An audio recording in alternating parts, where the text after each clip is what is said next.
pada sore ini adalah sharing session yang ketiga, di mana yang ketiga ini akan diisi oleh Cak Beni mengenai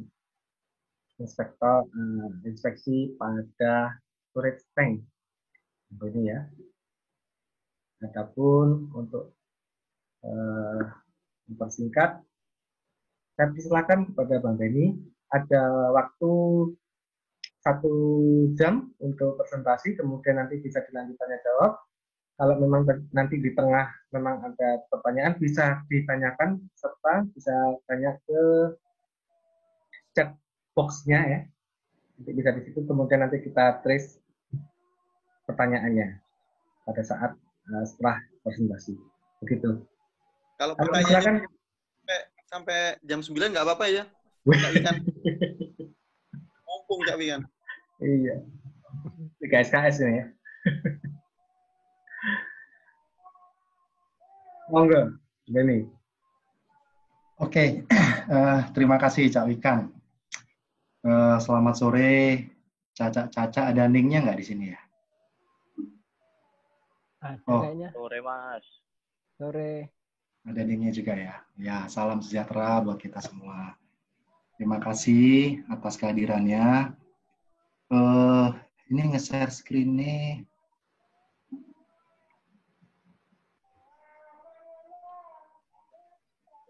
Oke, sudah terlihat screen saya? Ya, Mas. Ya, Masuk Mas. ya. Sudah Mas, mantap. Oke, sip. Oke, saya pada kesempatan kali ini mencoba untuk sharing terkait dengan above ground storage tank gitu. Umum aja sebenarnya sih dari sisi desain ataupun inspeksinya secara umum. Tadinya bingung mau ngisi apa, tapi tadinya kan harusnya Richard ya, cuman karena Richard belum bisa, akhirnya saya coba isi dari materi yang ada di laptop saya. Oke, perkenalkan saya Benyamin Bungaran dari MT0199. Jadi kalau tadi di grup dibilang IC Dewo itu maksudnya mungkin Dewo Sotuwe maksudnya. Kita santai aja. Karena saya nggak banyak ngedit slide yang punya saya sebelumnya ini, agak banyak, nanti saya agak cepat aja. Nanti kalau emang ada pertanyaan silakan saya kembalikan kembali. Oke, tak kenal maka nggak sayang. Nama lengkap saya itu Benyamin Bungaran Pakpahan Marga. Saya lulus dari Teknik Material ITS, sama seperti teman-teman sekalian. Kemudian beberapa tahun yang lalu saya ada berkesempatan ngambil MNT dari ITS juga. Saya juga kebetulan qualified untuk API Inspector dan sekarang bukan migas sih, BNSP ya. Kalau sekarang sudah di LSP kan, BNSP kan beberapa, tapi ada yang sudah expired juga. Untuk pengalaman kerja, saya awal lulus saya ada kerja di Rakindo Utama sebagai project engineer untuk support PLN seluruh Indonesia. Kemudian saya bergabung dengan Total INP Indonesia sebagai inspection engineer, kemudian ada site inspection supervisor, di beberapa tempat ada ngomong superintendent. Nah, di sini saya banyak belajar tentang tangki, karena kebetulan pada saat saya bertugas sebagai site inspection, banyak program internal inspeksi yang dilakukan oleh kontraktor kita pada saat itu Dimensi. Dimensi itu pemiliknya Pak Suhermin dan Pak David yang biasanya ngajar di Migas. Ahlinya ahli lah tentang pertangkian. Kemudian terakhir saya bukan bergabung sih, karena total sudah habis, kemudian diambil oleh Pertamina, saya sebagai inspection engineer di Pertamina Hulu Mahakam. Demikian perkenalan singkat dari saya.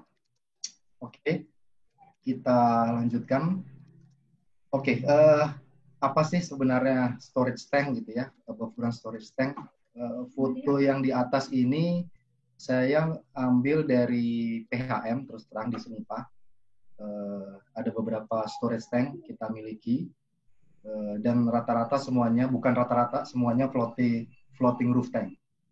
Nah, kalau yang di bawah ini punyanya Cak Samsul, RU5. Di sini kita lihat ada yang fixed roof gitu ya, dan banyak banget lah. Jadi kalau nanti ada pertanyaan, sebenarnya ahlinya ahli itu banyak di sini.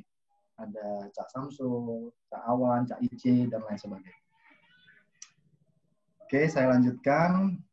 Oke, sebenarnya apa sih storage tank? Namanya juga storage, tangki penyimpanan, tangki penimbun. Itu termnya untuk menyimpan produk. Produk ini macam-macam gitu ya.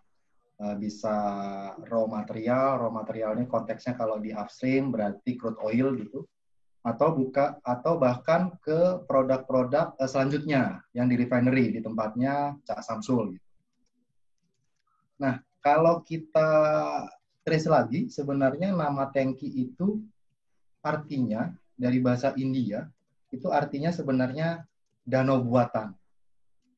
Jadi danau buatan yang memang idenya memang untuk menyimpan, kalau danau menyimpan air, kalau untuk ini konteksnya tank untuk menyimpan produk. Bentuknya macam-macam, ada yang vertikal, horizontal, kemudian ada yang terbuka, tertutup, dan selanjutnya. Sepengetahuan saya ada beberapa standar untuk dari konteks desain. Yang umum mungkin teman-teman itu API 650 dan 620. Kemudian ada standar BS, kemudian ada standar Euro. Sekilas saja perbedaan 650 sama 620. Kalau 650 itu intinya untuk yang low pressure. Sedangkan kalau 620 pressure-nya agak tinggi sedikit. Dari sisi produk juga diferensiasinya juga cukup clear. 650 untuk crude oil, gasoline, chemical, produced water, sedangkan 620 untuk LNG. Itu aja sekilas. Oke, ini outline sharing saya pada sore hari ini. Tank kategori tank, kemudian komponen-komponen tangki, ada fixed roof tank, floating roof tank, dan terakhir inspeksi. Oke, sebenarnya kalau kita lihat kategori dari tangki itu banyak banget. Tapi kalau boleh kita kategorikan, itu mulai dari open top tank, kira-kira gambarnya seperti ini. Terus terang saya belum pernah melihat, belum pernah pengalaman. Tapi intinya di sini tidak ada roofnya, tidak ada atapnya. Nah, tapi umumnya sih dipakai untuk cooling water di power plant yang besar dan lain sebagainya. Kemudian selanjutnya ada fixed roof tank,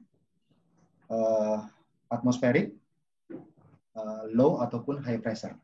Di sini dibagi mulai dari cone roof, dome roof, kemudian internal IFR gitu ya, internal floating roof. Nah, untuk fixed roof tank, kalau orang mendesain itu biasanya karena mempertimbangkan harganya murah. Biasanya juga digunakan untuk produk yang flash point-nya tinggi.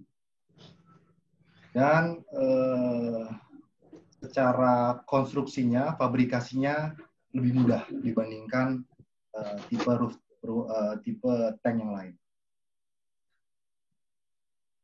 Berikutnya floating roof tank. Floating roof tank sendiri ada external floating roof, ada internal floating roof. Nah, ini yang disebut eksternal, ini yang disebut internal floating roof. Disebut internal karena di luarnya ditutup lagi. Gitu. Idenya apa? Itu untuk mengurangi ada hydrocarbon release. Karena ketika kita bicara floating roof, sebenarnya rilisnya itu sedikit ada, meskipun sedikit. Disadvantages-nya tentunya untuk membangun floating roof ini cost-nya cukup besar.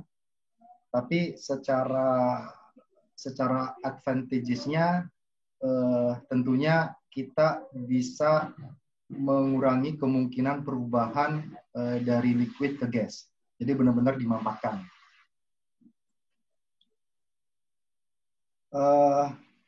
Mungkin sudah ada yang tahu atau mungkin belum ada yang tahu. Untuk floating roof tank itu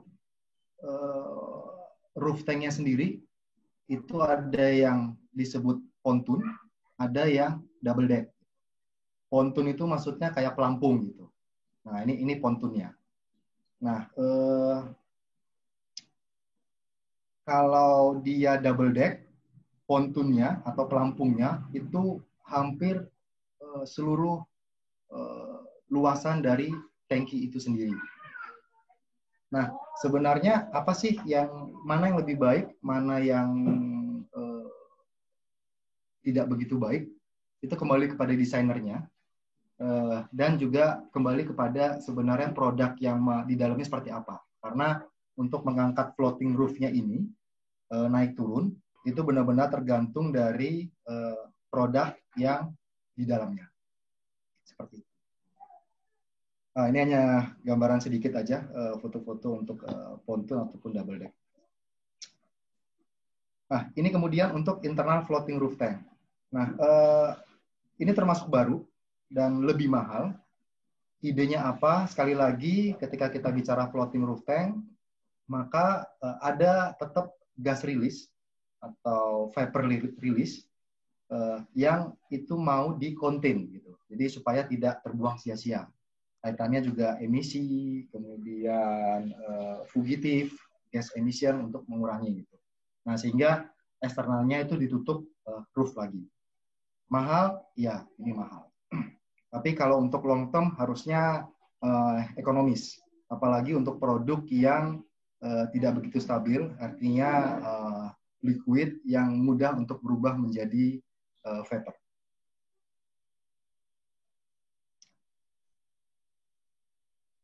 Oke, itu terkait tank kategori dari tangki secara umum aja. Nah, sebenarnya komponen dari tangki basicnya apa sih sebenarnya?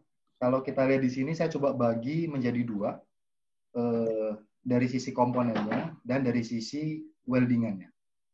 Untuk komponen itu bisa kita bagi secara umum, secara basic, itu roof, atap, kemudian shell, kemudian nozzle, bottom, dasarnya gitu ya, bottom plate, dan fondasinya. Jadi lima ini merupakan komponen yang major. Apakah ada komponen yang lain? Iya, ada. Tapi konteks integrity biasanya yang dilihat komponen 5 ini. Kemudian dari sisi konteks integrity juga, welding yang major itu adalah shell ke roof di sini, kalau konteksnya fix ya, fix roof. Tapi kalau floating roof nggak ada. Kemudian bottom to shell di sini. Yang paling kritikal biasanya di sini. Kenapa weldingan ini? Karena di sini yang memiliki beban atau load paling besar. Jadi kalau kita bicara tangki itu pasti critical, the most critical location-nya itu adalah weldingan the bottom ke shell.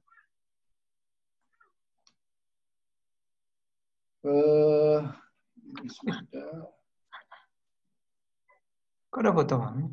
Itu masih lama itu.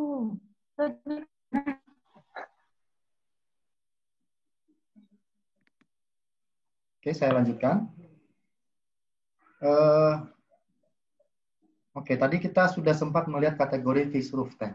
Nah, sebenarnya komponen dalam fixed roof tank itu apa aja sih selain yang major-major tadi gitu ya. Nah, di sini kita bisa melihat ada tangga, kemudian access manhole, ada water drain, ada ban wall, kemudian ada relief valve, ada foam system untuk emergency, sampling, heads, earth connection, earthing, dan yang terakhir yang untuk fixed roof tank itu kenapa saya cukup detail di sini karena ini yang komponen yang benar-benar harus dijaga dalam konteksnya untuk fixed roof tank, vapor fan atau breather valve. Nah, kenapa ini harus ada? Apabila ini nggak ada, maka tangki itu bisa kayak begini, bisa vakum, bisa penyot. Kok bisa sih tangki segede gaban gitu bisa penyot? Bisa, dan itu banyak sekali kejadiannya. Nah, idenya valve untuk apa ya, bernafas untuk keluar ini, ketika ada breather valve, itu memberikan saluran untuk tangki bernafas ketika mengosongkan tangki ataupun ketika mengisi dengan produk. Nah, apabila itu tidak terisi, tidak ada valve ini, breather valve ini, maka tangkinya bisa over pressure atau ketika filling gitu ya, atau bahkan sebaliknya ketika kosong itu jadi vakum, gitu, jadi penyok. Gitu. Dan ini banyak sekali kejadian di tangki-tangki sedunia. Jadi desainnya pasti ada. Dalam konteks integrity kita harus meng-ensure bahwa breather valve-nya ini benar-benar berfungsi. Breather valve-nya sendiri tidak ada rocket science di sini, simple banget. Nanti saya akan tunjukkan contohnya secara mekanismenya. Jadi sayang banget kalau misalnya kita ada peluang inspeksi di tangki, kita fokus di, let's say misalnya di shell-nya, bottom, roof, dan lain sebagainya, tapi kita tidak menginspeksi breather valve. Oke, itu untuk fish roof tank. Kemudian untuk floating roof tank, feature-featurenya ya bagi yang mungkin ada di atau sudah pernah punya pengalaman, refresh aja sedikit. Ini lag, jadi dia turun naik, khususnya digunakan ketika maintenance. Ini bisa untuk resting. Ya, silakan. Lanjut, ya. Oke, saya lanjutkan Cak Wikan ya. Baik. Kemudian ada roof seal, primary ataupun secondary. Apa roof seal ini? Roof seal ini kayak sealing antara roof dengan shell-nya. Nanti kita akan bahas lebih detail. Kemudian ada drain system. Drain system dari mana? Ketika ada air hujan, itu ketampung di roof. Nah, itu drainingnya masuk ke dalam line ini. Line ini biasanya articulated. Line ini kemudian keluar ke saluran pembuangan, sewage system. Sekilas gambaran tentang floating roof tank. Oke, ini tadi saya sudah sebutkan automatic breather fan, earthing, anti-rotation device, fire protection. Oh ya, ini.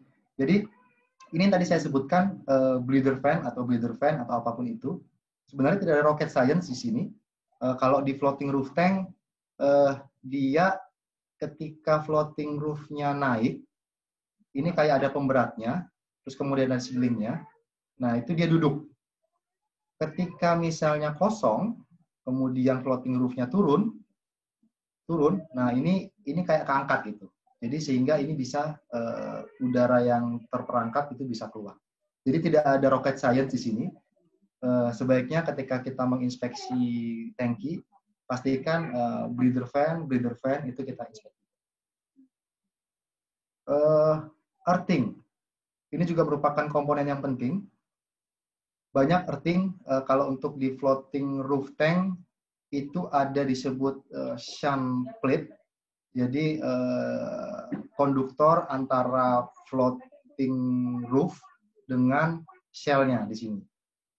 Loh, kenapa sih harus dikasih konduktor? Karena tadi sekilas kalau kita bahas atau tadi saya tunjukkan, di sini ada secondary seal ataupun primary seal yang menghalangi konduktasi antara roof dan shell. Nah, makanya dikasih shunt plate. Kemudian ada juga disebut RGA, Retractable Ground Assistance. Intinya sama, itu untuk memberikan hantaran listrik. Nah, kenapa earthing ini penting? Kalau pengalaman di perusahaan kami, ketika hujan kencang, kemudian ada petir juga, otomatis ada muatan listrik. Dan di sini tadi saya sampaikan untuk floating roof itu ada kemungkinan vapor release. Kita pernah 2 kali kejadian fire di sini.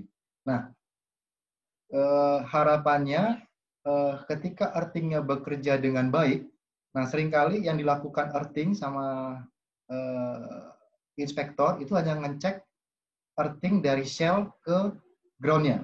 Jadi bukan dari roof ke shell-nya. Nah, kalau earthing dari shell ke ground-nya, most likely itu pasti bagus. Nah, yang biasanya jelek itu justru dari roof ke shell-nya. Jadi untuk mengantarkan listrik. Nah, ketika ada misalnya ada petir, dan misalnya ini tidak terkonek, dan kemudian ada vapor, ada percikan api, dan itu yang membuat menjadi kebakaran umumnya di floating roof tank. Kemudian komponen lain anti-rotation device, intinya ini supaya floating roof tank itu tidak rotate gitu ya, tidak rotate. Simple, tidak ada rocket science lagi, dia cuma kayak dikasih guide, ini kayak roller gitu untuk menghindari fix point. Gitu. Fire protection system di tangki karena produknya itu biasanya hazardous gitu ya. Nah, fire protection systemnya banyak. Kalau untuk di dalam sendiri itu ada tadi foam system. Reference-nya itu biasanya ke NFPA 13, NFPA 15. Kemudian juga ada spray ring ataupun disiapkan juga kalau untuk hidran. Nah, konteks fire protection system, halo? Ya, silakan gimana?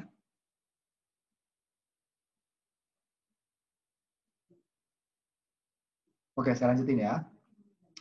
Nah, yang dihindari dari fire protection system di sini, sistem fire proteksi di sini, yang dihindari itu kejadian boil over. Kalau misalnya, jadi sama aja kayak kompor gitu ya, kayak kompor, kita ngerebus air gitu. Kalau misalnya air yang mendidih, kita tutup, ada tutup kompornya, air yang mendidih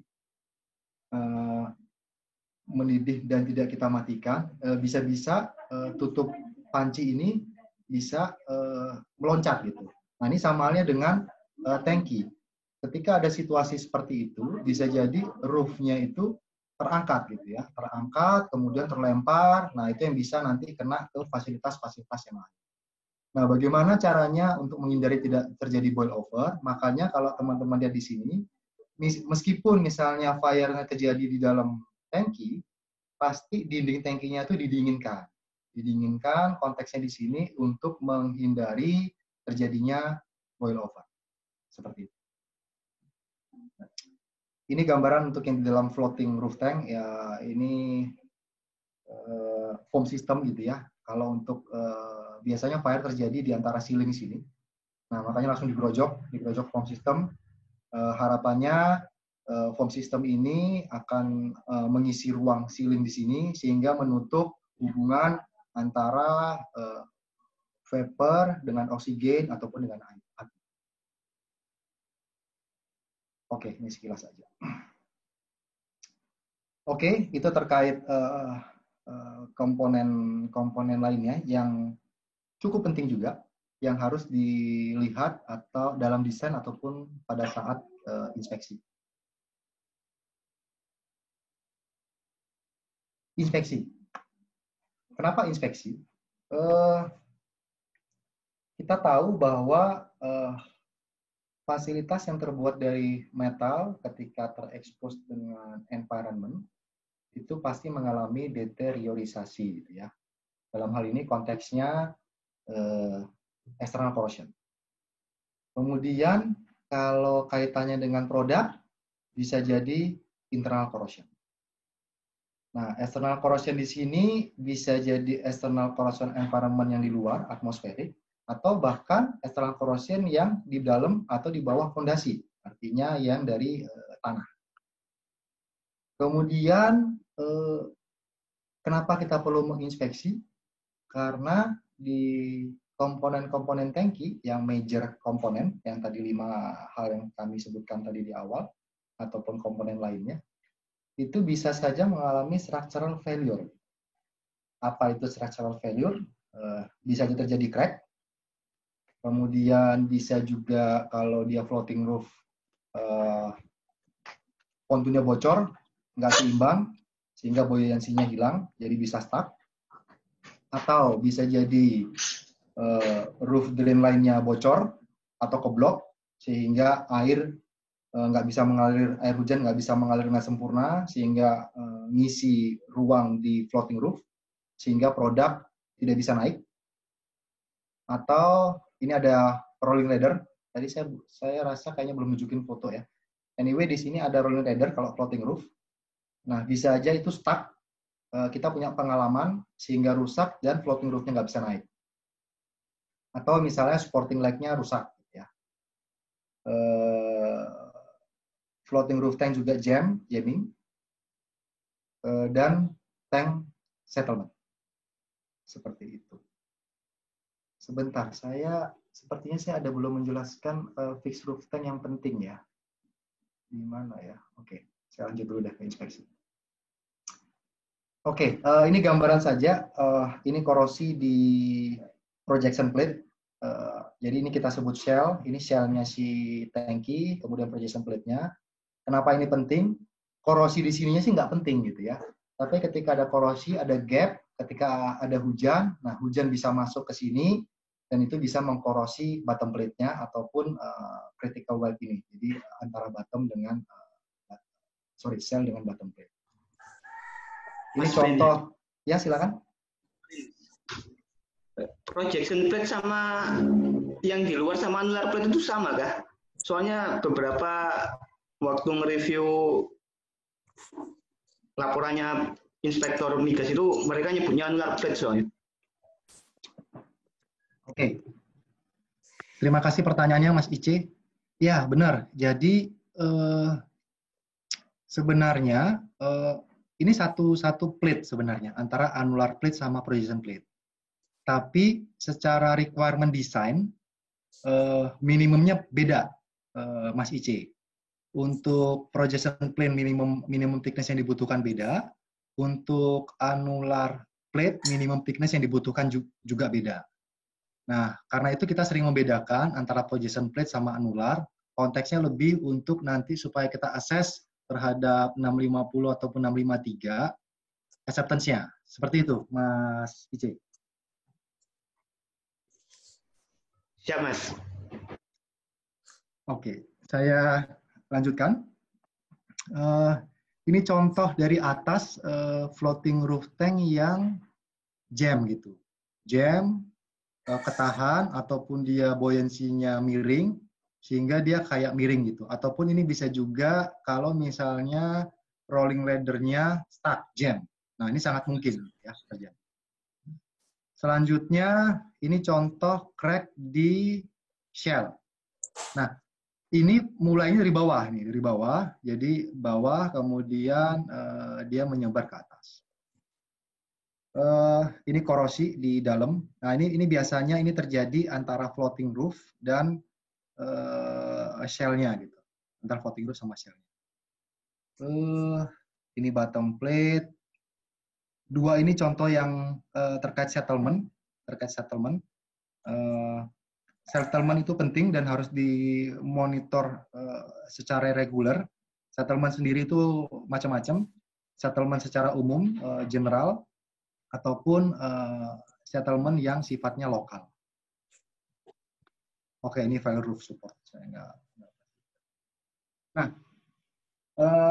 kalau kita sudah tahu tadi kenapa kita harus menginspeksi, karena ada deteriorisasi, kemudian karena ada beberapa failure yang mungkin terjadi. Kemudian skopnya apa gitu ya? Skopnya kita umumnya menyebut dengan external inspeksi. On stream di sini maksudnya pada saat masih digunakan gitu. Atau intra inspection off stream, artinya dalam kondisi mati. Nah, referensinya banyak. Basisnya tetap kalau yang saya ketahui, sementara ini dari 653, kemudian dari Codress Revision 2, itu dari Europe. Ini harusnya saya hapus. Ini dari PHM. Kemudian 575 RP. Jadi bedanya kalau di sini adalah harus diikutin API standar gitu ya. Kalau RP ini recommended practice. Tapi enak kalau baca RP ini banyak foto-fotonya gitu. Artinya untuk meng-guide kita atau inspektor ketika menginspeksi tangki.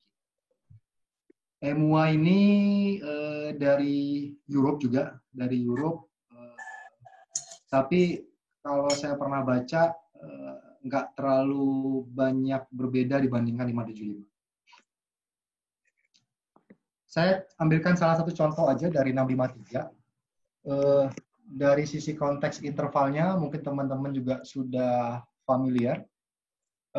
Untuk eksternal inspeksinya, itu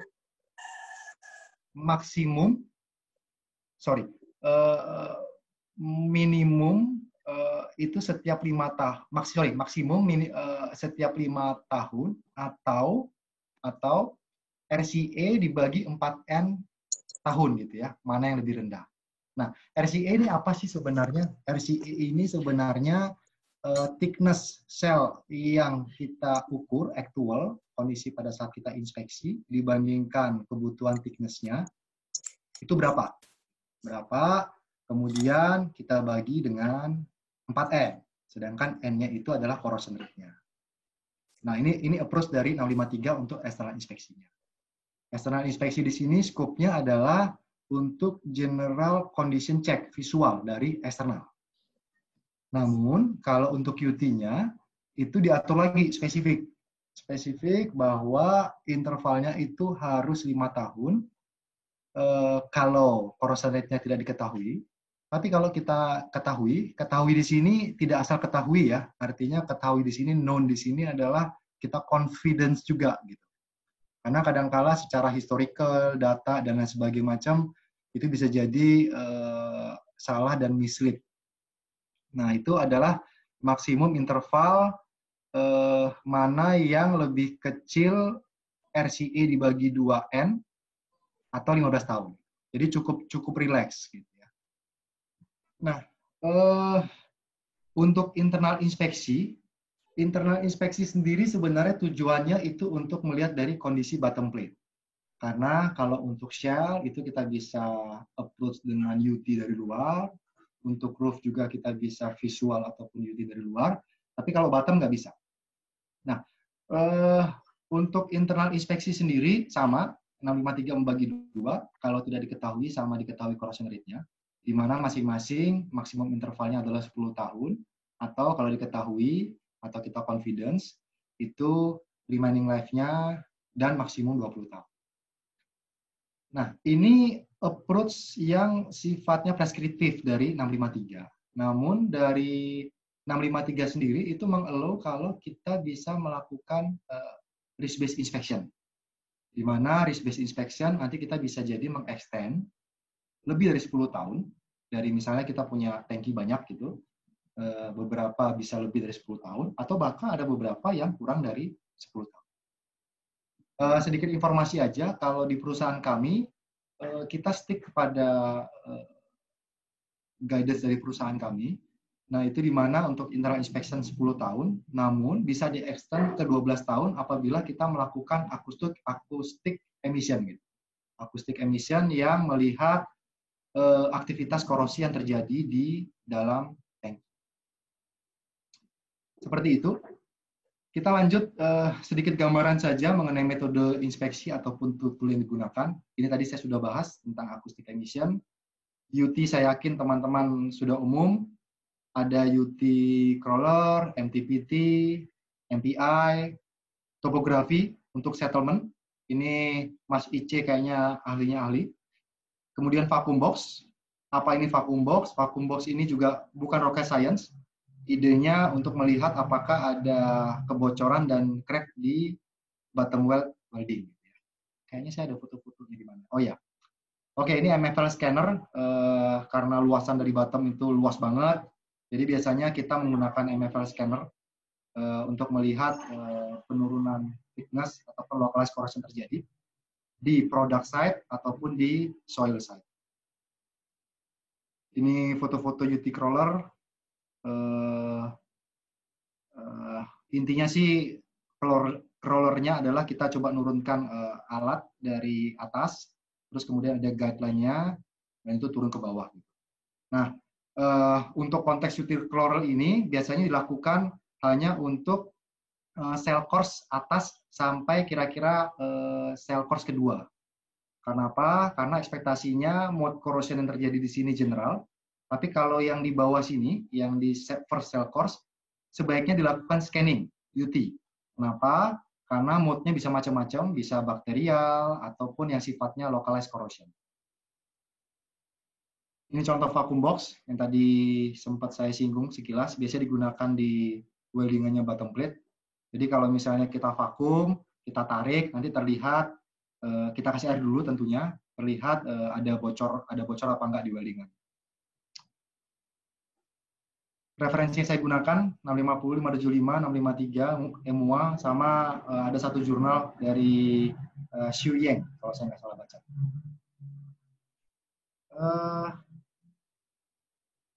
Itu aja dari saya. Sekilas general, umum aja.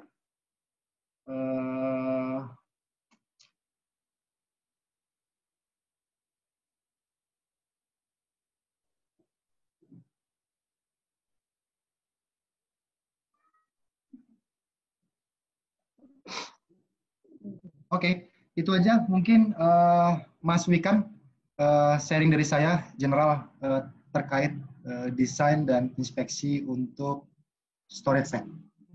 Saya kembalikan ke Mas Wikan, kayaknya nggak sampai 1 jam ya. Baik, terima kasih Kak Benny. Penjelasan rangkuman dari 66 halaman ini.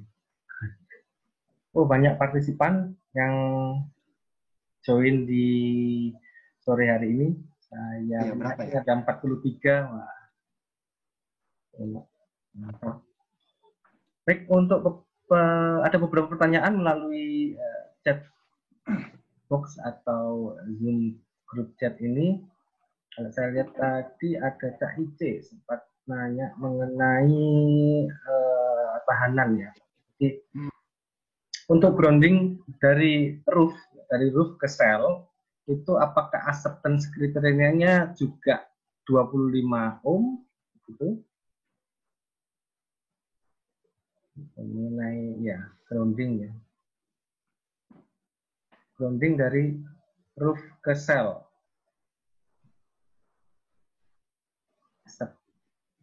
Acceptance kriterianya. Oke, bisa langsung saya komen? Ya, silakan. Mas Wikan? Oke. Ya, Mas Ise, secara umum, iya benar, groundingnya sama, acceptance-nya adalah 25 ohm.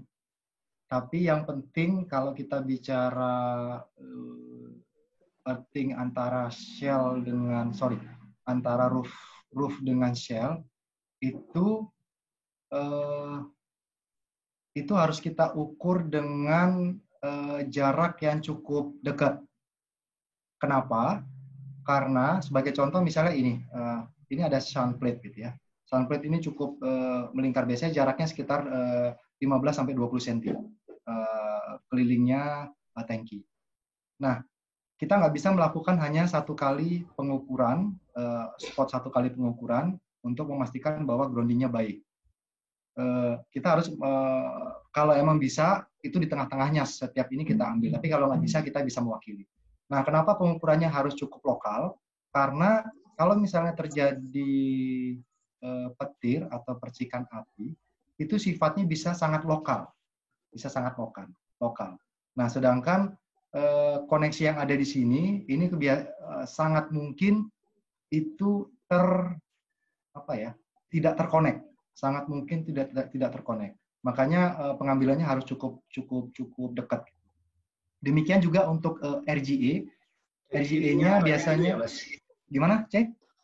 Intinya banyak gitu kalau mau ambil samplingnya itu Mas ya. Karena kan melingkar ya itu ya. Ya, benar, Cek. Benar, Cek. Tapi memang yang paling penting sebelum pengukuran itu kita harus melakukan visual dulu. By design misalnya sound plate-nya harusnya jumlahnya berapa, jaraknya berapa, itu kita harus pastikan itu sesuai yang terpasang di lapangan. Demikian juga RGA-nya berapa. Nah, baru kita ukur hambatannya. Mungkin seperti itu jawaban saya, Mas Ice. Kira-kira memuaskan atau belum? Wes, memuaskan sekali ya. Mas, satu lagi Mas. Ini dari dulu saya mengganjal ya. Soalnya inspektor abal-abal saya ini. Wes, jangan dong. Di Minta API izin moderator dulu dong. 65 Kita kembalikan ke moderator dulu dong. Iya, Boleh? boleh ya Mas? Ya. Lanjut aja. Oke, di 5.2650 itu kan desain internalnya itu kan tidak boleh lebih dari 18 kPa ya. Kalau 18 kPa dikonversikan menjadi PSI itu kan hanya sekitar 2,6 PSI. Sedangkan biasanya orang-orang itu kan atmosferik ya, nggak 14 gitu ya Mas ya. Sorry, nggak dengar saya. Putus-putus Mas Ice. Itu kan 2,5 PSI ya Mas ya, internal pressure-nya. Itu kan nggak sampai atmosferik ya. Atmosferik itu bukan 14,7-an ya. Oke, baik. Jadi di sini maksudnya adalah internal pressure gauge. Internal pressure gauge di sini adalah kalau kita kan biasanya ada PSIG, ada PSI saja gitu ya. Artinya ini maksudnya pressure di atas atmosferik. Menjawab nggak Mas Ici? Oh, berarti ini 2,5 lebih besar daripada atmosferik berarti ya Mas ya. Ini PSI ya berarti ya. Ya, Oke. benar. Oke, sip. Sudah masih terganjal atau ganjalannya sudah terlepas? Mantap. Oke, Mas. Oke, monggo. Silakan Cak Wikan. Baik, terima kasih Cak Ice. Berikutnya pertanyaan dari Alfredo Ibrahim Baim mengenai breather valve. Apakah breather valve itu sama dengan PRV atau pressure reducing valve ya? Sama enggak breather valve sama PRV ini?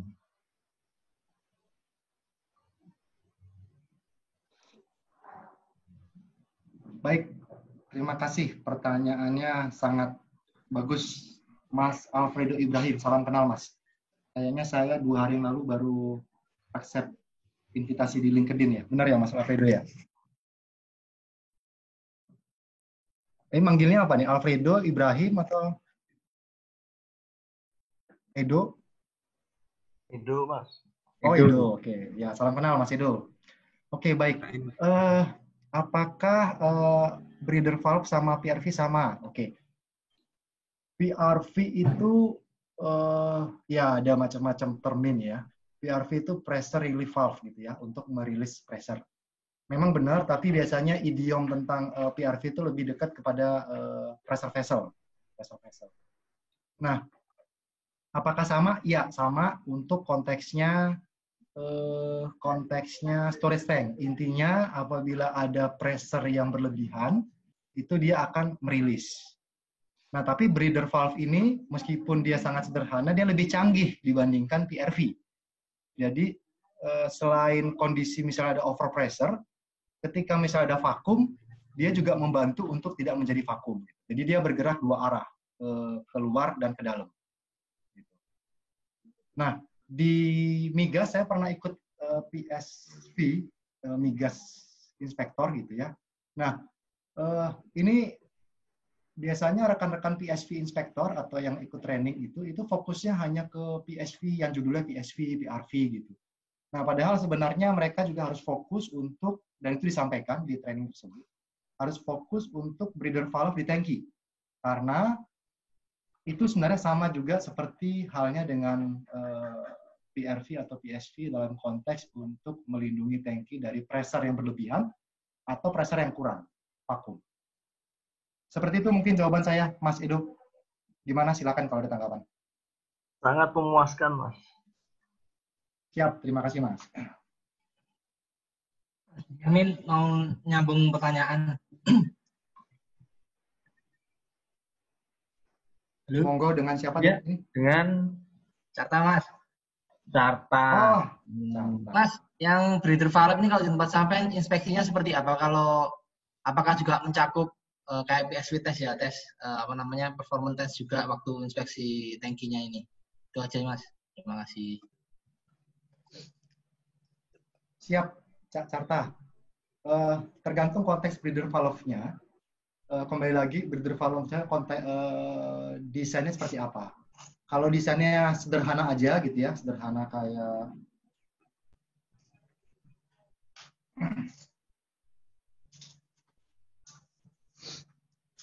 ini gitu ya.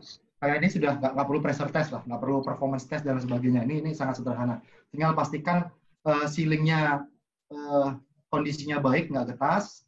Kemudian dipastikan saja bahwa hitung-hitungan lag-nya ini sesuai ketika misalnya floating roof-nya turun, itu dia akan membuka gitu. Tapi kalau breather valve-nya itu ada nggak ya?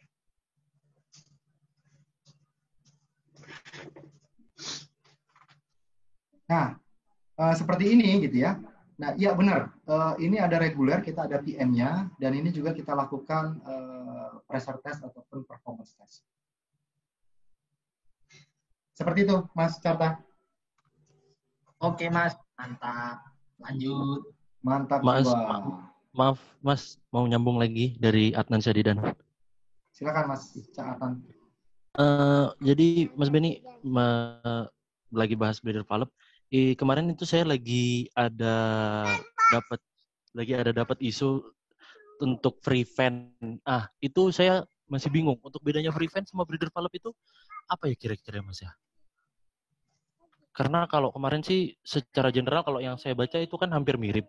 Berarti kenapa kok kemarin di desain itu saya ada breather valve tapi ada tambahan untuk free fan? Itu aja, Mas. Terima kasih. Baik, terima kasih pertanyaannya, Cak Adnan. Apa tadi istilahnya? Free fan ya? Iya, benar, free fan. Kalau boleh tahu di desain lokasinya di mana ya? Di roof, kalau kemarin itu. Oke, di roof-nya ini kita bicara tangki fixed roof tank. Fixed roof, sorry, maaf, fixed roof, Mas. Roof ya, baik. Iya.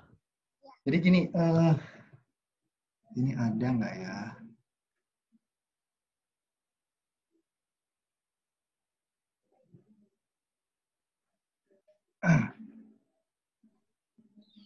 Di tengah-tengah biasanya ya? Ya. Iya, tapi kemarin itu saya dapat desain kalau breather itu biasanya kan agak tengah ya, Mas ya. Kalau free fan ini dia kemarin dari nozzle-nya lebih kecil, 2 in dan dia biasanya posisinya di pinggir. Dan secara kaidah kalau saya baca generalnya lebih sama. Bentar ya, saya hanya mau nunjukin. Saya tahu maksudnya sih, sebentar. Supaya yang lain juga dapat gambaran. Kita kan namanya sharing ya. Kayaknya saya ada fotonya di mana ya?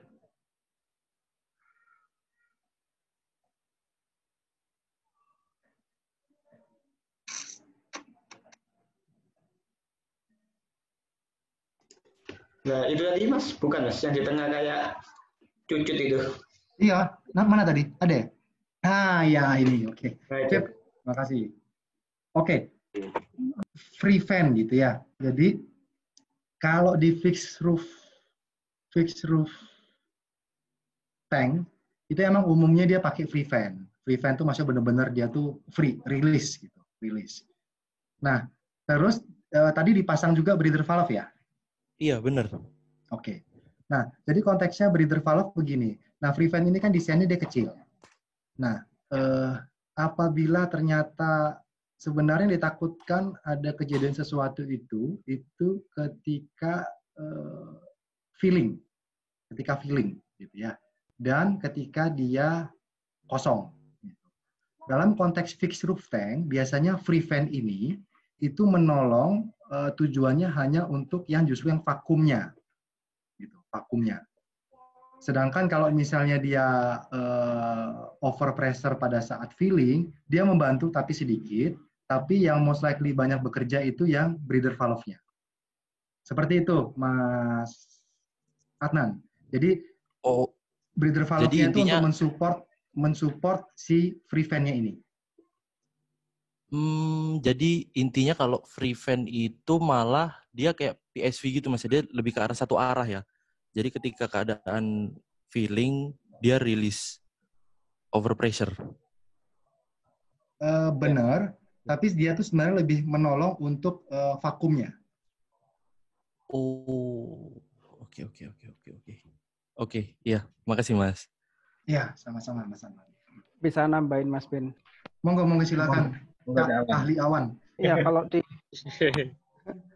di PHM itu kita punya konstruksi bleeder fan di pinggir, biasanya di dekatnya ponton. Saya izin ke toilet sebentar ya. Terus habis itu yang di tengah itu ada free fan, benar. Nah, free fan ini biasanya ada flame arrestor di situ.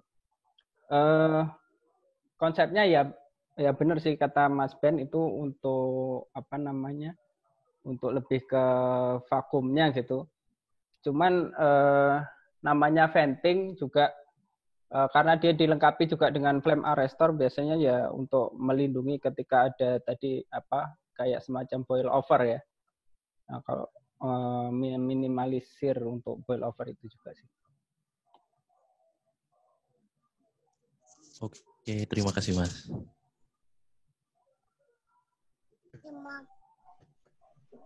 Oke.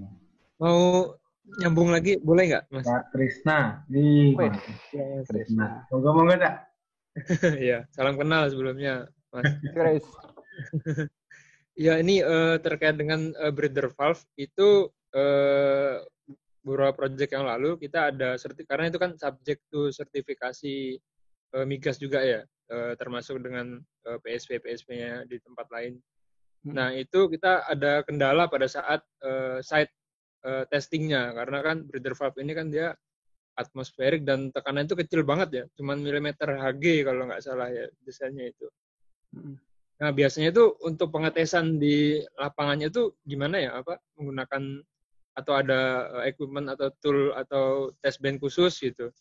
Karena kalau di factory mungkin bisa. Jadi yang lalu itu kita kesulitan yang melakukan tes minusnya, untuk tekanan minusnya. Kalau untuk yang positifnya bisa. Nah, seperti itu. Apakah ada pengalaman untuk sertifikasi breather valve terutama terkait dengan popping testnya?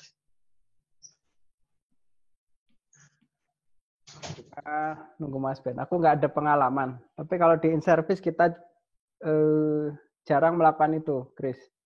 Yep. Dan model bleeder fan kita itu sederhana sih. Jadi dicopot gitu, terus function test, dilihat apakah ada kotoran atau ada part-part yang rontok karena korosi, itu baru kita betulin di function test lagi. Udah gitu aja sih. Cuman kalau untuk fabrikasi, ya karena namanya barang baru, untuk pengetesannya seperti apa, aku belum ada pengalaman. Boleh? Bagaimana tadi bisa diulang pertanyaannya? Krisna, monggo aja. Ya, terkait dengan breather valve itu untuk pengetesan dalam kaitannya dengan sertifikasi migas ya. Itu ketika di site popping test atau yang sejenisnya itu kita pernah mengalami kendala karena dia tekanannya itu kecil dan satuannya pun hanya milimeter H2O, milimeter Hg ya, sangat kecil. Nah, test band ataupun tool untuk mengetesnya itu susah kita dari third party sekalipun itu juga nggak ada experience pada saat itu. Kemudian untuk mengetes vakumnya ke tekanan minusnya juga nggak bisa dilakukan. Nah, itu apakah pernah ada pengalaman untuk sertifikasi ataupun performance testnya breather valve itu sendiri? Baik, pertanyaannya bagus. Terima kasih Mas Krisna. Ya, terus terang saya belum pernah ada pengalaman gitu ya, belum pernah ada pengalaman. Dari ceritanya Mas Krisna sepertinya bleeder valve-nya mungkin tipenya agak berbeda. Kalau boleh tahu tipenya tipe apa ya? Saya lupa ya, cuman itu KSPC sih merek brandnya dari Korea. Cuman tipenya saya lupa lagi. Baik, saya belum punya pengalaman banyak di situ. Tapi yang saya bisa arahkan waktu saya sempat PSV inspektor itu, yang pengalaman itu ada satu, aduh saya lupa namanya ya. bengkel PSV itu di Tangerang. Saya lupa namanya, nanti saya coba cari tahu, tapi mereka berpengalaman sih, Mas Krisna. Artinya untuk yang bleeder valve yang tipe macam-macam itu mereka berpengalaman. Nanti saya coba cari dulu kontaknya, nanti saya bisa boleh share ke Cak Krisna. Oke, makasih Mas. Ya. Ya, baik. Terima kasih Cak Krisna. Berikutnya ada dari Cak Samsul ini. Cak Wikan? Ya. Sorry, saya ada ketinggalan sebelum lanjut ke pertanyaannya Cak Samsul. Ini menurut saya penting untuk konteks desain. Sorry, saya ngambil sekitar 10-15 menit. Minta izin Cak Wikan. Ya, monggo. Oke. Tadi saya kelewatan jelasin. Oke. Ini basic untuk mechanical cell structural gitu ya. Intinya untuk shell itu kita harus menganalisa stresnya karena internal ataupun external loading. Analoginya begini, storage tank itu kelihatannya gede, kuat gitu. Tapi sebenarnya itu bisa kayak kaleng cat, artinya tipis. Sehingga ketika karena dia gede banget, terus kalau misalnya shell plate-nya itu tipis, itu kena angin saja itu bisa juga dia penyok gitu ya. Nah, yang paling penting kita bisa lihat di sini bahkan dibandingkan kaleng, rasio antara thickness sama diameternya itu sangat kecil banget. Jadi memang thickness-nya terhadap diameternya itu sangat kecil, sehingga dia sangat rentan kalau misalnya kena angin, atau mungkin teman-teman kenal misalnya kalau di tower itu ada namanya vortex shading gitu ya, mungkin teman-teman kenal. Nah makanya biasanya tergantung desainernya juga, biasanya nanti dikasih, ini gambarannya, jadi load dari angin itu kira-kira seperti ini gambarannya, dan yang paling berat itu yang di bawah. Nah, makanya satu lagi, itu yang mendasari shell course paling bawah, itu dia lebih tebal dibandingkan shell course paling atas. Jadi kalau teman-teman misalnya dapat thickness di shell course-nya, jangan bingung. Tiba-tiba, loh kok yang di bawah tebal, yang semakin ke atas semakin tipis. Enggak, itu karena memang kebutuhannya segitu. Hanya mempertimbangkan pengaruh angin itu akan lebih sedikit di atasnya. Sehingga dari sisi konteks desain untuk menghemat material, cost material dan sebagainya macam, biasanya pemilihan thickness-nya juga semakin ke atas semakin kecil. Nah, untuk menolong ada kemungkinan vortex shading dan segala macam, itu ada dikenal dengan nama wind girder gitu. Wind girder. Kadang orang bilangnya ini walkway. Sebenarnya bukan walkway. Ini sebenarnya wind girder yang kemudian digunakan sebagai walkway. Tujuannya apa sih wind girder ini? Wind girder ini tujuannya adalah untuk menolong ketika ada efek dari angin, sehingga selnya tuh nggak penyok. Jadi kayak stiffener gitu. Nah, ketika kita menginspeksi, hal-hal ini juga harus kita lihat. Harus kita lihat apakah pernah ada indikasi misalnya crack di support-supportnya si wind girder. Nah, ini penting sebagai indikasi awal pernah terjadi failure ataupun masalah angin ya. Tank bottom saya nggak perlu bahas. Nah, untuk fixed roof tank ini saya nggak tahu ya. Tapi sebelum saya ketemu sama siapa namanya nih, Pak Suhermin atau Pak David, kita nggak terlalu concern di sini untuk fixed roof tank karena untuk mengaksesnya juga susah gitu. Untuk fixed roof tank, weldingan antara shell ke roof ini merupakan weldingan yang kritikal dan memang weldingan yang dikorbankan. Dalam konteks, biasanya disebut dengan frangible joint. Jadi, kalau kita harus melakukan identifikasi apakah pernah ada crack di sini apa tidak. Effortnya berat? Ya, berat. Tapi ketika misalnya kita bisa mengidentifikasi ada sesuatu di sini, maka itu menjadi indikasi bahwa tank ini itu pernah mengalami overpressure. Atau bisa jadi indikasi kalau misalnya breather valve-nya nggak pernah di maintenance, breather valve-nya itu nggak bekerja. Jadi kalau untuk fish roof tank yang sudah in service, weldingan antara shell dengan roof tank itu sesuatu yang penting untuk diinspeksi. Oke, itu aja tambahan dari saya, Cak Wikan. Menurut saya itu penting untuk di-sharing. Terima kasih, Cak Wikan. Saya kembalikan ke moderator. Memang sangat penting. Saya baru tahu juga antara roof sama shell-nya itu tadi. Baik, kita lanjutkan mengenai pertanyaan dari Cak Samsul tadi. Ada AET ya, Acoustic Emission Test, based on NDT ya, bagian dari NDT. AET test atau Acoustic Emission Test ini menambah 2 tahun internal inspection. Bisa atau boleh share referensinya ada untuk acoustic emission testing ini.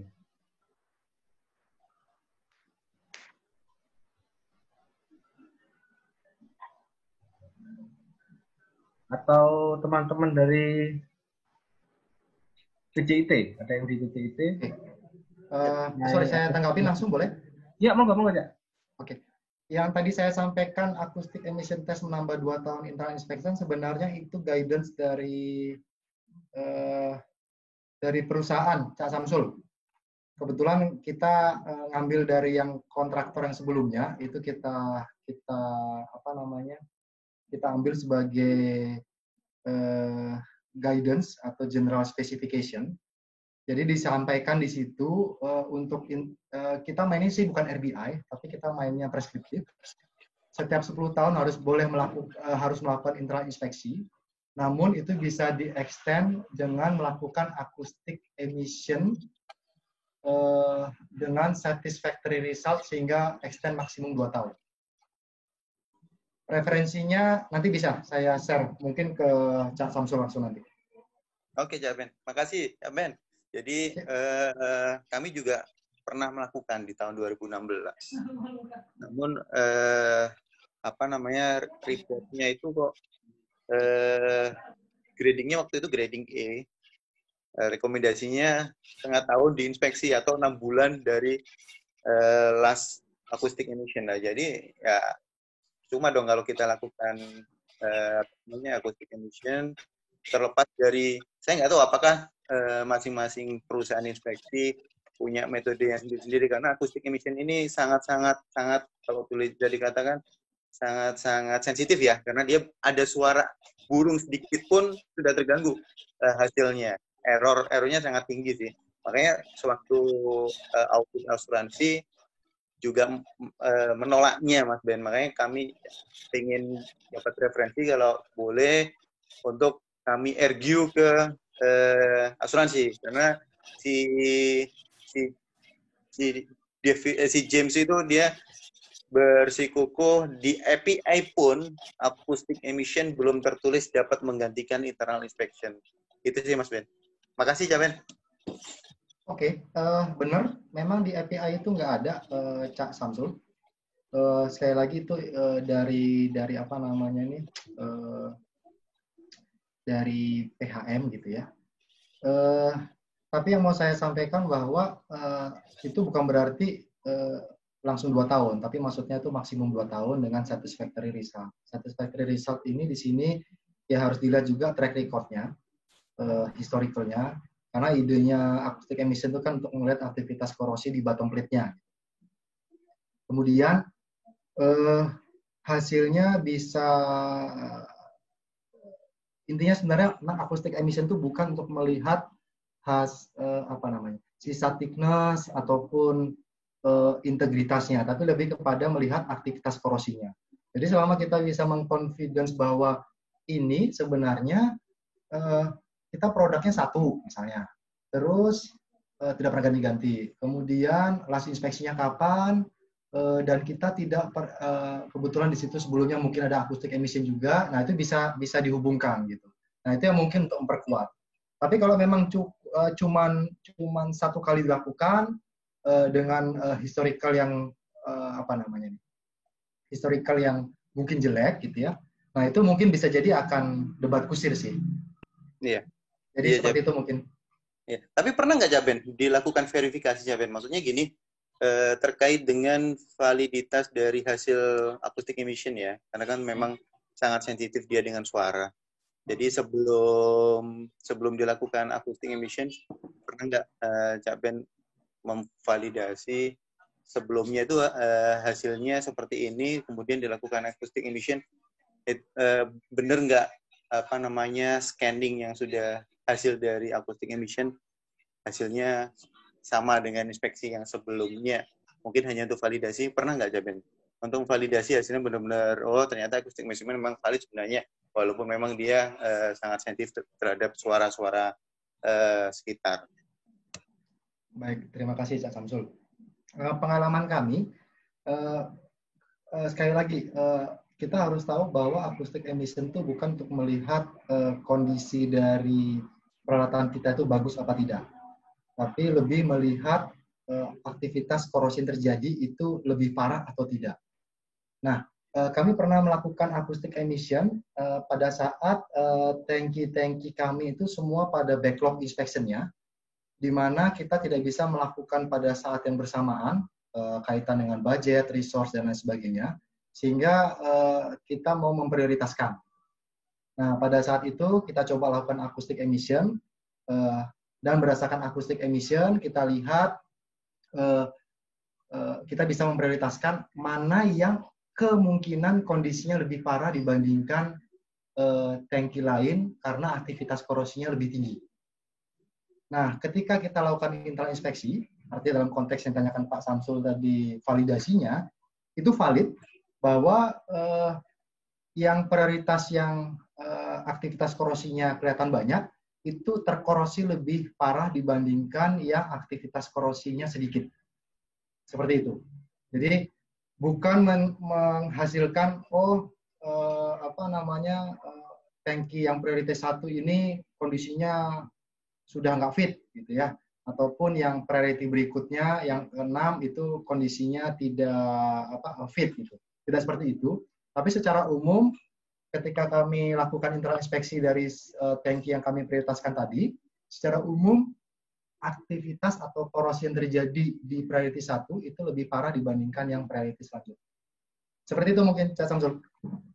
Oke, Cak Ben. Makasih, Cak Ben. Mas Benny. Sami.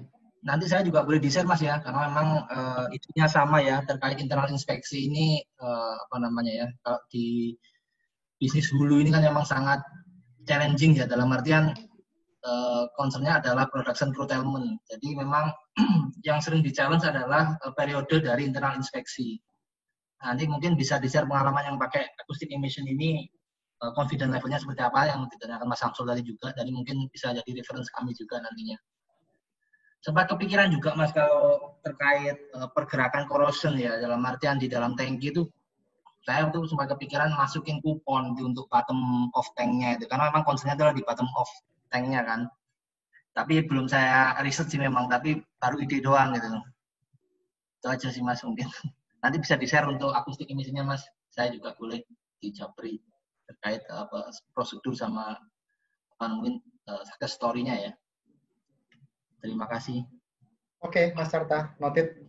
Untuk corrosion kupon pada saat terakhir kita melakukan inspeksi juga kita apply di tengah-tengah, kita kasih kupon, termasuk juga monitoring untuk CP-nya kita tarik kayak kabel, karena kalau kita monitor mengukur potensial di sisi luar saja itu tidak menjamin bagian tengah dari si bottom plate-nya itu terproteksi gitu ya. Nah, cuma kembali pada tadi, kalau emang ada challenge yang memang tidak sempat kami lakukan di tempat kami, itu sebenarnya migas juga mengeluh sebenarnya, bukan mengeluh sih, mereka belum ada ininya, teman ada beberapa personelnya itu artinya acceptable lah untuk mengextend gitu ya. Itu bisa kita pakai ini merek ya, robotic inspection gitu.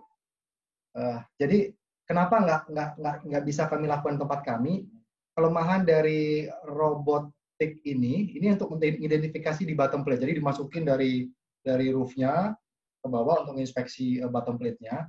Minimal ada identifikasi untuk kita dapat mengextend intra inspeksinya. Bukan berarti menghilangkan intra inspeksinya ya. Nah, tidak kami lakukan tempat kami karena kelemahan dari UT robot ini, dia nggak bisa kalau sludge levelnya itu di atas 50 cm kalau saya nggak salah. Jadi kalau misalnya produknya di tempatnya Mas Carta itu cukup bersih, itu silahkan diakses pakai robotik ini. Saya cukup yakin ini cukup ekonomis dibandingkan harus melakukan cleaning dan internal inspeksi. Jadi lumayan lah bisa meng-extend mungkin ya let's say 3 atau 5 tahun lah. Dan ini justify sih kalau setahu saya pernah ngobrol sama teman-teman dari Migas. Mungkin itu masukannya Mas Carta. Ya, terima kasih Mas. Saya juga pernah dapat ini presentasi ini, tapi memang ya problemnya tadi itu slide-nya itu Mas memang sama. Oke, Cak.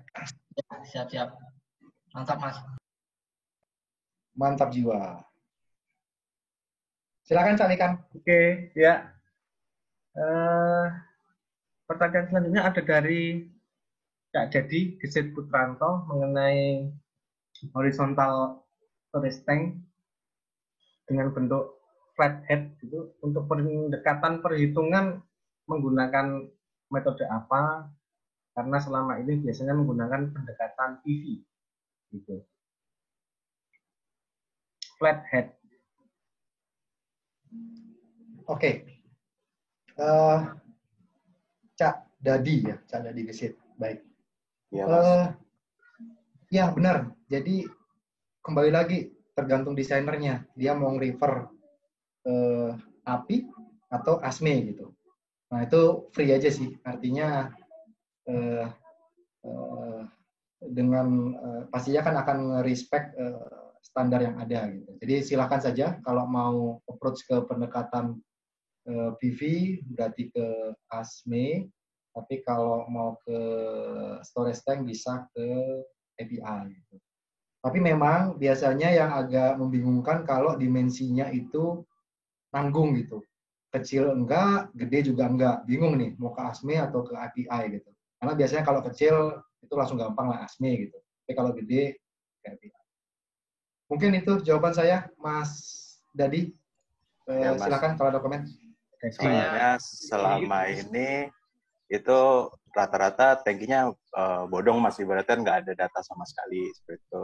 Terus kemudian untuk dimensinya kira-kira rata-rata yang udah case-nya itu panjang 150 cm dengan diameter itu kurang lebih 60 sampai 70 cm. Seperti itu sih, Mas. Oh, kecil. Kecil. Oh, di reverse engineering aja pakai ASME, Mas. Oh, ya. Masa reverse itu pakai aja material paling jelek. Soalnya pakai PV, makanya itu agak bingung juga kalau storage. Ya, kalau kecil biasanya ke PV sih. Iya. Saya tambah dikit ya, Mas. Monggo silakan, Cak Ice. Jadi untuk yang horizontal tank itu memang nggak di cover di 650 maupun 653 atau API seri 12 ya. Jadi dulu waktu saya dapat seperti itu, kalau dimodelkan sebagai vessel, itu nanti akan gagal di desain flathead-nya karena desainnya itu tipis. Kalau tahu dimodelkan sebagai vessel ASME 8 itu dia akan butuh terek yang tebal. Jadi kalau nanti Mas Dedi hitung remaining life untuk keperluan migas, itu pasti akan dicek kalau akan Mas Dedi pakai ASME 8 ya. Jadi dulu saya pendekatannya pakai standar UL142 itu loh, kalau nggak salah ya. Itu standar untuk horizontal sih. Jadi saya pakai standar manufaktur itu untuk mengakses flathead maupun shell-nya. Kalau untuk sensori, kalau pakai ASME 8 nggak ada isu ya, paling 1,5 mm dari struktural. Tapi yang jadi isu itu nanti waktu ngitung terek di flathead-nya itu. Kalau pakai ASME 8 kebanyakan akan fail dengan thickness aktualnya sekarang. Itu Mas. Oke. Makasih. Makasih Mas Ice. Benar valid. Cuman yang mau saya pasti bukan saya mau ingatkan sih. Sharing lagi. Kan ini horizontal storage tank gitu ya. Nah, sebenarnya API 650 itu sesuai dengan judul itu emang spesifik untuk above ground storage tank gitu ya. Di atas tanah. Di atas tanah ini masih benar-benar apa namanya? nempel gitu. Kalau dia misalnya ada skidnya, ada apa, itu kita tidak diatur ya, tidak diatur oleh 650. Jadi kita harus coba cari standar-standar yang lain. Jadi supaya tidak, oh ini tangki, ya udah pakai kalau tangki 650, 653. Enggak selalu. Kita harus lihat itu above ground atau bukan. Mungkin itu sedikit tambahan dari saya. Mungkin carikan. Jadi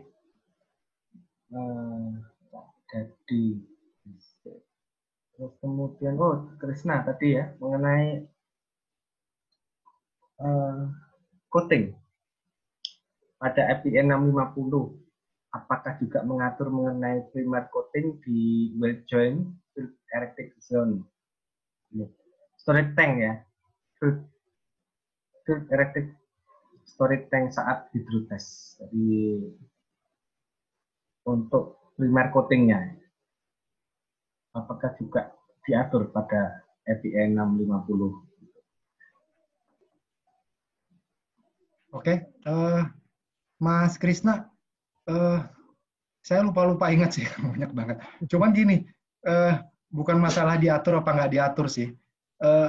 Ini dua hal yang berbeda, artinya yang satu terkait coating untuk corrosion protection, yang satu kaitannya dengan structural gitu, hidrotest gitu ya. Kira-kira bisa dielaborate nggak? Maksudnya case-nya ini seperti apa ya?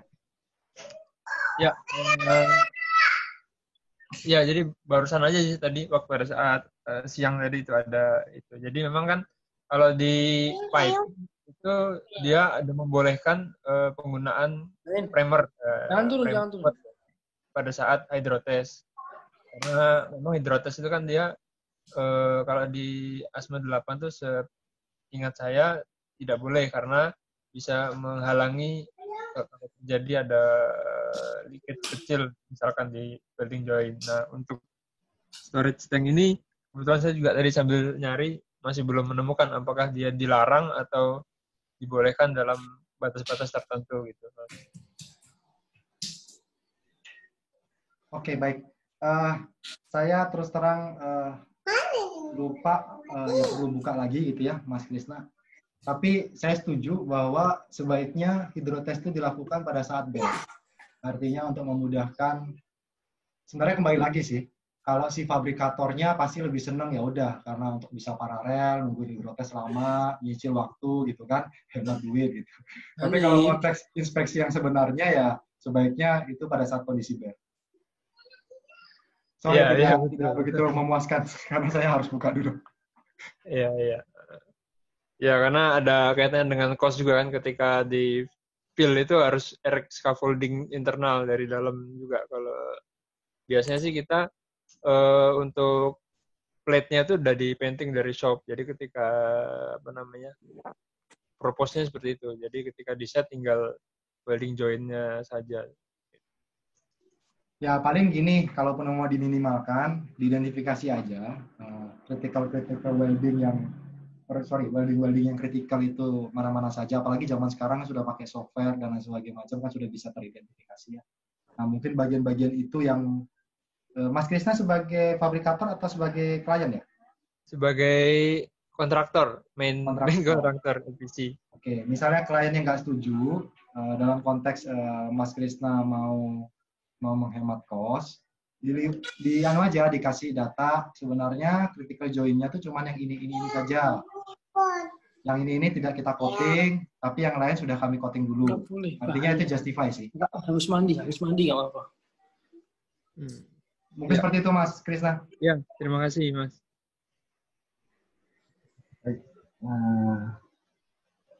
Terakhir ini Kak, dari Rifki Zufar mau tanya, untuk pengecekan internal double wall tank biasanya menggunakan metode apa? Kemudian apakah perlu dilakukan out of service inspection untuk internalnya gitu? Oke, baik, terima kasih Mas Rifki Sufar. Rifki Sufar, Cak Rifki Sufar. Saya itu nggak pengalaman terus terang terhadap double wall tank. Tapi koreksi kalau saya salah, sepengetahuan saya double wall tank itu yang strukturalnya itu yang di dalamnya, benar nggak ya? Iya Mas. Benar ya, yang di dalamnya, yang luarnya kan enggak ya? Iya. Sifatnya yang luarnya itu hanya buat nahan isolasinya biar nggak nahan itu loh. Isolasinya biasanya kan dikasih pellet untuk nahan panasnya. Ya, benar. Justru karena itu. Jadi sebenarnya kenapa saya tuh selalu biasanya diskusi sama Mas Awan, sama Mas Fajar di kantor gitu.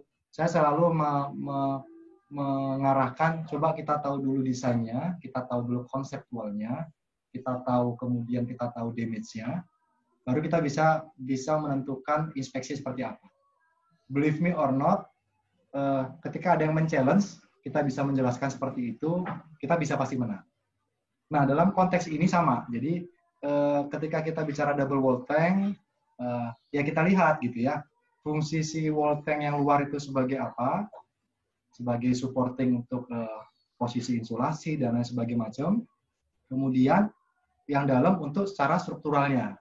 Terus kita lihat damage yang mungkin terjadi apa dari kedua ini, dan apakah memang itu kita concern secara berarti fungsi tangki itu secara struktural dan fungsi yang luar itu untuk memproteksi ataupun mensupport. Nah, setelah kita tahu itu, baru kita bisa bicara mana yang perlu kita inspeksi. Nah, dalam konteks pertanyaan ini, dalam konteks integrity, apakah perlu dilakukan out of service? Iya, itu perlu dilakukan out of service untuk internalnya. Itu jawabannya. Kemudian metodenya apa? Saya karena belum pengalaman dan di situ biasanya ada ruang antara dinding luar dan dinding dalam. Sepertinya agak susah kalau kita mengidentifikasi dari luar gitu. Artinya melakukan external inspeksi untuk melihat kondisi dari internal wall-nya. Jadi mau nggak mau kita harus melakukan dari dalam. Mungkin seperti itu. Tapi ada juga kalau di API 653 atau 650, tergantung desainnya. Artinya begini, kalau kita memang membuat ada kita accept secara integrity ada kemungkinan itu bocor, kalau misalnya hanya konteksnya bocor, korosi ya, bukan gara-gara struktural dia ambruk gitu ya, itu ada namanya leak box containment. Aduh, saya lupa namanya. Itu ada di 650-653. Kalau emang tidak mau melakukan inspeksi, mungkin bisa dikasih itu. Artinya untuk identifikasi, oh sudah ada bocor. Cuman jeleknya, berarti kita bukan menginspeksi. Artinya itu sudah terjadi bocor dulu, terus di-contain di dalam, baru kita lihat, oh pernah terjadi bocor gitu. Mungkin itu, Mas Cak Rifki, jawaban dari saya. Terima kasih. Atau memuaskan apa enggak? Ya, kalau untuk yang leak box mungkin agak susah, Mas, karena kondisinya kan itu liquidnya low pressure ya. Dia cryogenik lah. Jadi mungkin keluar langsung vapor itu. Itu yang agak susah. Terus juga kalau untuk pengecekan internal sebenarnya kita itu ada kendala untuk pengosongannya juga. Karena kan itu berarti dia tuh perhitungan dari operationnya 3 bulan untuk pengosongan doang. Jadi makanya itu jadi salah satu concern juga kemarin. Akhirnya selama ini kita ngelakuin cuman pengisian per lead aja. Kalau dibuatin window gimana? Buatin window, itu belum kita coba juga sih. Nah, artinya kan kita sudah tahu interest area kita untuk dinding dalam seperti apa. Saya cukup yakin kalau kita bahkan memotong yang ada, tanda petik merusak gitu ya, yang dinding luar, itu dengan batas-batas tertentu itu tidak akan mengganggu struktural. Nanti kita balikin lagi, jadi sifatnya kayak window gitu. Oke. Bisa nanti coba. Menambahkan sedikit, Mas Awan. Monggo silakan. Iya, Min. Dulu itu pernah dapat kerjaan untuk low pressure storage tank ya. Saya tanya-tanya Mas Yudha yang ada di Badak waktu itu. Jadi untuk low pressure storage tank itu memang sepengetahuan saya inspection internalnya tidak di-cover di 653 karena memang dia konstruksinya 620. Tapi kalau kita melakukan perhitungan kalkulasi eksternal wall-nya itu dia akan mengacu ke 653 untuk struktural thickness-nya. Tapi untuk yang dalamnya memang tidak akan mengacu ke sana. Lalu untuk inspeksinya, dulu pernah dapat referensi, tapi sekarang hilang ya. Beberapa company di luar negeri itu menggunakan thermal untuk mendeteksi apakah ada spot yang dingin ya, untuk menandakan kalau ada temperatur yang rendah berarti ada indikasi kalau integrity di dalam itu ada kemungkinan bocor. Karena untuk sepengetahuan saya, damage mechanism yang rata-rata kan kriogenik ya servisnya, di bawah minus 0 derajat Celcius itu yang susceptible hanya brittle fracture sepengetahuan saya. Itu sih Mas, jadi memang lebih concern untuk thermal apakah ada titik panas atau tidak. Mas Ben, izin nambahin. Nah, ini pengalaman di pabrik di tempat saya kerja itu kita punya double wall itu ya. Kalau untuk inspeksi ya harus internalnya ya harus dibuka. Jadi memang agak lama, kemarin kita hampir 2 bulan lebih ya. Itu ya untuk mempercepat triknya kita pakai rope access. Jadi nggak pakai escapable. Untuk vacuum box apa tetap dilakukan. Jadi memang agak susah ya. Kalaupun dibuka jendela tadi agak susah, nanti perlitnya keluar. Jadi memang apa ya, challenging banget memang untuk yang double wall tank ini. Nah, kira-kira seperti itu. Jadi kalau yang kami lakukan ya mau nggak mau memang harus internal inspection ya, harus dimatiin ininya, disadonkan untuk tankinya. Seperti itu Mas. Baik, Temuan terima korupsi kasih Mas di dalamnya Mas. Mas Yudis. Menambahkan sih, kalau sebenarnya saya kan di Badak, kalau emang double wall tank itu selama saya di sini memang untuk internal itu memang belum pernah ada inspeksi. Dan yang disebutkan Mas Ice tadi benar, ada termograf. Kita rutin tahunan melakukan termograf, tapi itu fokusnya untuk mencari cold spot itu. Kalau ada cold spot berarti indikasinya ada perlet yang settlement, jadi bukan kerusakan di internal tankinya, tapi ada perlet yang settlement. Jadi kalau perlet settlement, internal tankinya itu, internal wall-nya itu didesain emang untuk cryogenik, tapi eksternalnya nggak didesain untuk cryogenik. Jadi ada kemungkinan eksternalnya bakal terekspos ke temperatur cryogenik dan bisa crack embrittlement gitu ya. Itu sih. Terima kasih. Mantap Cak Lutfi. Ya, terima kasih. Sedikit tambahkan aja. Baik, terima kasih Cak Yudis, Cak Ice, dan Cak Lutfi. Tadi kan saya belum tahu dalamnya apa kriogenik gitu ya. Bagus saya rasa sih dengan pendekatan termografi. Tapi sepengetahuan saya termografi sendiri juga kita harus agak hati-hati ya, karena sebenarnya termografi itu kan membaca infrared pantulan dari eksternal. Artinya suhu temperatur di luar itu juga kita harus melakukan pada suhu-suhu tertentu gitu ya, mungkin ya Mas Lutfi ya. Betul, dia ada efek ketika kita melakukannya pada siang hari atau pada malam hari, itu ada efek. Cuman kita fokusnya ke kualitatif sih. Ketika udah tahu ada spot, next inspeksinya adalah kita namanya perlet survei. Jadi ada memasukkan semacam bandul dan kamera ke dalam anulus ya, celah antara internal dan eksternal yang ada perlitnya, untuk sebagai konfirmasi level perlitnya itu masing-masing titik itu berapa. Biasanya satu tank itu ada sekitar 30 nozzle yang emang didesain untuk memasukkan bandul dan kamera ke dalam anulus tersebut gitu, untuk melihat level perletnya. Dan biasanya dilanjutkan dengan program top up perlet sih, secara online biasanya. Karena kalau offline almost impossible lah, kita mengganggu produksi itu hampir nggak mungkin sih seperti itu. Oke, terima kasih Mas Lutfi. sedikit masukan aja karena saya nggak pengalaman double wall, cuman saya pernah ada lihat apa namanya kalau memang arahnya untuk melihat wall yang luar itu misalnya ada crack dan lain sebagainya, itu saya pernah lihat kalau tanpa harus melepas insulasi dan lain sebagainya itu dengan phase eddy current, pulse eddy current. Nah itu yang mungkin saya nggak tahu applicable apa enggak, tapi siapa tahu itu bisa menghemat atau lebih efektif atau efisien dari sisi operasional.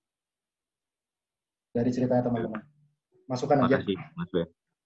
Ya, sama-sama. Saya kembalikan ke Cak Wikan. Monggo, Cak. Nah, ya, terima kasih. Wah, tadi lihat partisipan sempat ke 50 partisipan. Ada beberapa juga dari mahasiswa GTMM. Terima kasih. Berapa, Cak? Ada berapa? Sempat 50 tadi partisipan. Woi, rekor juga nih kali ini ya. Harus berikutnya di webinar keempat harus lebih banyak lagi. Ada mahasiswa juga tadi. Ya, semoga tetap semangat di webinar selanjutnya. 2 minggu lagi ya. 2 minggu lagi, monggo yang berkenan untuk sharing knowledge. Apa ini maring ini? Cak Samsul kah? Atau Cak Yudis? Cak Carta? Pabriknya masih mati, Mas. Izin dulu. Oh ya. Cak Samsul.